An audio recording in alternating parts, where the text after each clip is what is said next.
সে এখন জনতার ভয়ে লাভ দিয়ে ছাদ থেকে পড়ে যাওয়ার কারণে ক্ষতিগ্রস্ত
চব্বিশশো টাকা আরেক আইডিতে আজকে টাকা উত্তোলন দেওয়ার কথা আছে কইছে যে 480 টাকা ঢুকাইলে টাকা উত্তোলন করা যাব টাকা আছে না 3800 টাকা টাকা ঢুকাইছি উত্তোলন হয় না। কতজন গ্রাহক আছে এভাবে? এইরকম আমার রেফারে আছে 10 জনের মতো।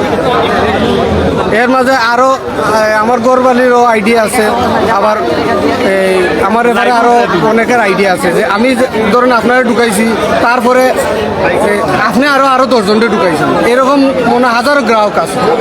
আমার মনে হয় কয়েকশো কোটি টাকা আপায় লয়ে গেছে মৌলভীবাজার। এমন না